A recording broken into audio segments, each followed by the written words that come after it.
तर्पण, मृत शय्यादान, गोदान, घटदान, अष्टमहादान, वृषोत्सर्ग, मध्यम षोडशी, उत्तम षोडशी एवं नारायण बलि। गरुड़ जी ने कहा, हे सुरेश्वर, 11वें दिन के कृत्य विधान को भी बताइए और हे जगदीश्वर, वृषोत्सर्ग की विधि भी बताइए। श्री भगवान ने कहा, 11वें दिन प्रातःकाल ही जलाशय पर जाकर प्रयत्नपूर्वक सभी और्ध्वदेही क्रिया करनी चाहिए। वेद और शास्त्रों का अभ्यास करने वाले ब्राह्मणों को निमंत्रित करें और हाथ जोड़कर नमस्कार करके उनसे प्रेत की मुक्ति के लिए प्रार्थना करें। आचार्य भी स्नान संध्या आदि करके पवित्र हो जाए और 11वें दिन के लिए उचित कृत्यों का विधिवत विधान आरंभ करे। 10 दिन तक मृतक के नाम गोत्र का उच्चारण मंत्रोच्चारण के बिना करना चाहिए। 11वें दिन प्रेत का पिंडदान समंत्रक मंत्रों सहित करना चाहिए। हे गरुड़, सुवर्ण से विष्णु की, रजत चांदी से ब्रह्मा की, ताम्र से रुद्र की और लोह से यम की प्रतिमा बनवानी चाहिए। पश्चिम भाग में गंगा जल से परिपूर्ण विष्णु कलश स्थापित करके उसके ऊपर पीत वस्त्र से वेष्टित विष्णु की प्रतिमा स्थापित करें। पूर्व दिशा में दूध और जल से भरा ब्रह्म कलश स्थापित करके उस पर श्वेत वस्त्र से वेष्टित ब्रह्मा की स्थापना करें। उत्तर की दिशा में मधु और धृत से परिपूर्ण रुद्र कुंभ की स्थापना करके रक्त वस्त्र वेष्टित श्री रुद्र की प्रतिमा को उस पर स्थापित करें। दक्षिण दिशा में इंद्रोदक वर्षा के जल से परिपूर्ण यमघट की स्थापना करें और काले वस्त्र से वेष्टित करके उस पर यम की प्रतिमा स्थापित करें।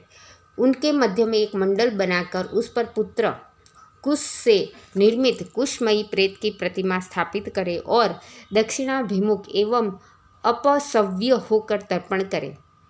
विष्णु, ब्रह्मा, शिव और धर्मराज यम का वेद मंत्रों से तर्पण करें। तब होम करने के अनंतर श्राद्ध और 10 घट आदि का दान करें। तदंतर पितरों को तारने के लिए गोदान करें। गोदान के समय, हे माधव, यह गौ मेरे द्वारा आपकी प्रसन्नता के लिए दी जा रही है, इस गोदान से आप प्रसन्न होवे, ऐसा कहे।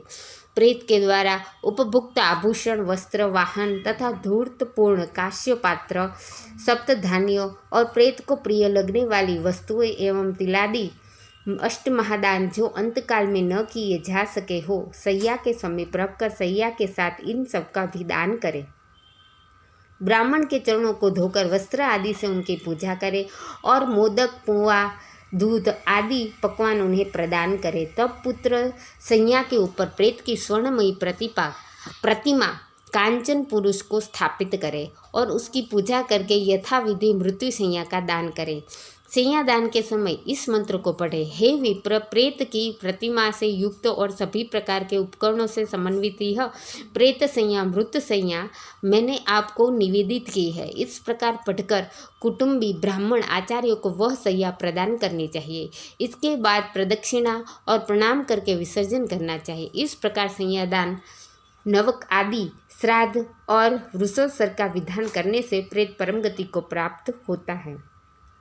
11वें दिन विधि पूर्वक हीन अंग वाले, रोगी, अत्यंत छोटे बछड़े को छोड़कर सभी शुभ लक्षणों से युक्त वृषक का विधि पूर्वक उत्सर्ग वृषोत्सर्ग करना चाहिए। ब्राह्मण के उद्देश्य से लाल आँख वाले, पिंगल वर्ण वाले, लाल सिंग, लाल गला और लाल खुर वाले, सफ़ेद पेट तथा काली पीठ वाले वृषभ का उत्सर्जन करना चाहिए।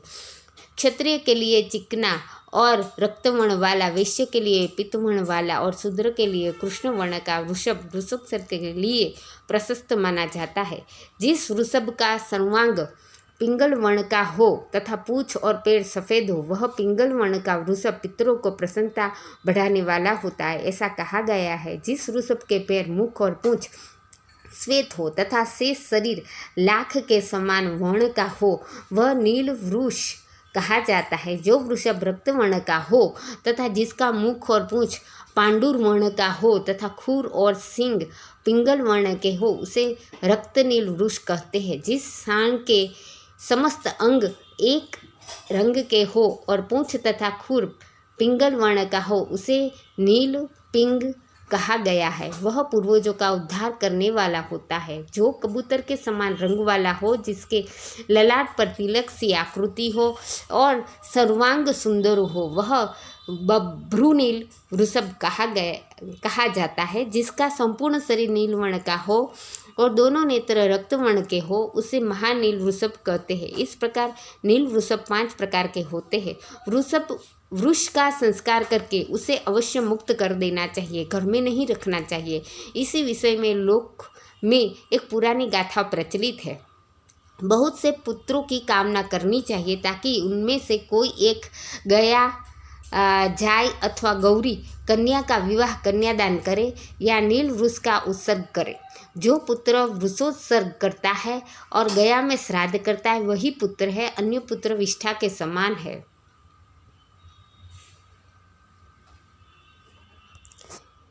जिसके जो कोई पूर्वज रौरव आदि नरकों में यातना पा रहे हो, 21 पीढ़ी के पुरुषों के सहित वृषोत्सर्ग करने वाला पुत्र उनको तार देता है। स्वर्ग में गए हुए पितर भी इस प्रकार वृषोत्सर्ग की कामना करते हैं। हमारे वंश में कोई पुत्र होगा जो वृषोत्सर्ग करेगा, उसके द्वारा किए गए वृषोत्सर्ग से हम सब परम गति को प्राप्त होंगे। हम लोगों को सभी यज्ञों में श्रेष्ठ वृष यज्ञ वृषोत्सर्ग मोक्ष देने वाला है।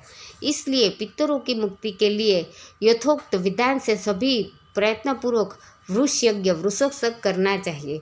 वृषोत्सर्ग करने वाला ग्रहों की तदत मंत्रों से स्थापना और पूजा करके होम करे तथा शास्त्रानुसार वृषभ की माता गौओं की पूजा करे। बछड़ा और बछड़ियों को ले जाकर उन्हें कंकण बांधे और वैवाहिक विधान की विधि के अनुसार स्तंभ में उन्हें बांध दे। फिर बछड़ा और बछड़ी को रुद्र कुंभ के जल से स्नान कराए, गंध और माल्य से सम्यक पूजा करके उनकी प्रदक्षिणा करे। तदंतर वृक्ष के दक्षिण भाग में त्रिशूल और वाम पार्श्व में चक्र चिन्हित करे। तब उसे छोड़ते हुए हाथ जोड़कर पुत्र इस मंत्र को पढ़े। पूर्व काल में ब्रह्मा के द्वारा निर्मित तुम वृक्ष रूपी धर्म हो, तुम्हारे उत्सर्ग करने से तुम भवाणव से पार लगाओ। इस मंत्र से नमस्कार करके बछड़ा और बछड़ी को छोड़ दे। भगवान विष्णु ने कहा, इस प्रकार जो वृषोत्सर्ग करता है, मैं सदा उसे वर प्रदान करता हूँ और प्रेत को मोक्ष प्रदान करता हूँ। अतः वृषोत्सर्ग कर्म अवश्य करना चाहिए। अपनी जीवितावस्था में भी वृषोत्सर्ग करने पर वही फल प्राप्त होता है। पुत्रहीन मनुष्य तो स्वयं अपने उद्देश्य से वृषोत्सर्ग करके सुखपूर्वक परम गति को प्राप्त करता है। कार्तिक आदि शुभ महीनों में सूर्य के उत्तरायण होने पर शुक्ल पक्ष तथा कृष्ण पक्ष की द्वादशी आदि तिथियों में सूर्य चंद्र के ग्रहण काल में पवित्र तीर्थों में दोनों अयन संक्रांतियों मकर कर्क में और विषुवत संक्रांतियों में तुला में वृषोत्सर्ग करना चाहिए। शुभ लग्न और मुहूर्त में पवित्र स्थानों में समाहित चित्त होकर विधि जानने वाले शुभ लक्षणों से युक्त ब्राह्मण को बुलाकर जप होम तथा दान से अपनी देह को पवित्र करके पूर्वोक्त रीति से सभी होमादि कृत्यों का संपादन करना चाहिए। सालग्राम की स्थापना करके वैष्णव श्राद्ध करना चाहिए। तदंतर अपना श्राद्ध करे और ब्राह्मणों को दान दे। हे पक्षिन, अपुत्रवान अथवा पुत्रवान जो भी इस प्रकार वृषोत्सर्ग करता है, उस वृषोत्सर्ग से उसकी सभी कामनाएं पूर्ण होती है। अग्निहोत्रादि यज्ञों से और विविध दानों से भी वह गति नहीं होती जो वृषोत्सर्ग से प्राप्त होती है। बाल्यावस्था, कौमार, पौंगड़, यौवन और वृद्धावस्था में किया गया जो पाप है, वह सब वृषोत्सर्ग से नष्ट हो जाता है, इसमें संशय नहीं है। मित्रद्रोही, कृतघ्न, सुरापान करने वाला, गुरुपत्नीगामी, ब्रह्म हत्यारा और स्वर्ण की चोरी करने वाला भी वृषोत्सर्ग से पाप मुक्त हो जाता है। ये लोग महापापी कहे गए हैं। इसलिए हे ताक्ष, सभी प्रयत्न करके वृषोत्सर्ग करना चाहिए। तीनों लोकों में वृषोत्सर्ग से समान कोई पुण्य कार्य नहीं है। पति और पुत्र वाली स्त्री यदि उन दोनों के सामने मर जाए तो उसके उद्देश्य से वृषोत्सर्ग नहीं करना चाहिए, अपितु दूध देने वाली गाय का दान करना चाहिए। हे गरुड़, जो व्यक्ति वृषोत्सर्ग वाले वृषभ को कंधे अथवा पीठ पर भार ढोने के काम में प्रयोग करता है वह प्रलय पर्यंत घोर नरक में निवास करता है। जो निर्दयी व्यक्ति मुट्ठी मुक्के अथवा लकड़ी से वृषभ को मारता है वह एक कल्प तक यम यातना को भोगता है। इस प्रकार विसर्ग करके सपिंडीकरण के पूर्व 16 श्राद्धों को करना चाहिए। वह मैं तुमसे कहता हूँ। मृत स्थान में, द्वार पर, अर्धमार्ग में, चिता में, शव के हाथ में और अस्थि संचय में इस प्रकार 6 पिंड प्रदान करके 10 दिन तक 10 गात्र के 10 पिंडों को देना चाहिए। यह प्रथम मलिन षोडशी श्राद्ध कहा जाता है और दूसरा मध्य में किया जाने वाला मध्यम षोडशी कहा जाता है। उसके विषय में तुमसे कहता हूँ। मध्यम षोडशी में मलिन षोडशी की भांति ही 16 पिंड होते हैं।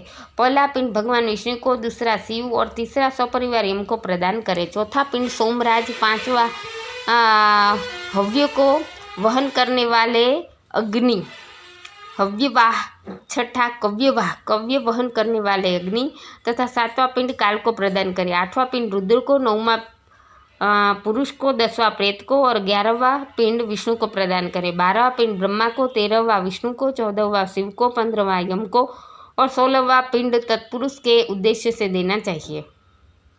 एक हग तत्वविद लोग इसे मध्यम षोडशी कहते हैं।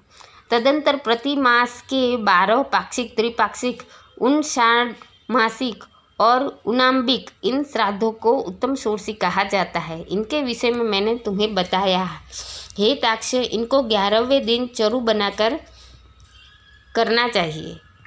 ये 48 श्राद्ध प्रेतत्व को नष्ट करने वाले हैं। जिस मृतक के उद्देश्य से ये 48 श्राद्ध किए जाते हैं वह पितरों की पंक्ति के योग्य हो जाता है। इसलिए पितरों की पंक्ति में प्रवेश दिलाने के लिए षोडशी, मलिन, मध्यम और उत्तम षोडशी करनी चाहिए। इन श्राद्धों से विहीन मृतक का प्रेतत्व सुस्थिर हो जाता है और जब तक षोडश त्रय संज्ञक श्राद्ध नहीं किए जाते तब तक वह प्रेत अपने द्वारा अथवा दूसरों के द्वारा दी गई कोई वस्तु प्राप्त नहीं करता। इसलिए पुत्रों को विधानपूर्वक 16 का अनुष्ठान करना चाहिए। पत्नी यदि अपने पति के उद्देश्य से इन श्राद्धों को करती है तो उसे अनन्य श्रेय की प्राप्ति होती है। जो स्त्री अपने मृत पति की ऊर्ध्वदेही क्रिया, क्षयाह श्राद्ध, वार्षिक श्राद्ध तथा पाक्षिक श्राद्ध, महालयी श्राद्ध करती है वह मेरे द्वारा सती कही गई है। जो स्त्री पति के उपकारार्थ पूर्वोक्त श्राद्धों का अनुष्ठान करने के लिए जीवन धारण करती है और मरे हुए अपने पति की श्राद्ध दिरूप से सेवा करती है वह प्रतिव्रता है और उसका जीवन सफल है। यदि कोई प्रमाद से, आग से जलकर अथवा जल में डूबकर मरता है उसके सभी संस्कार यथाविधि करने चाहिए। यदि प्रमाद से, स्वेच्छाच्छे अथवा सर्प के द्वारा मृत्यु हो जाए तो दोनों पक्षों की पंचमी तिथि को नाग की पूजा करनी चाहिए।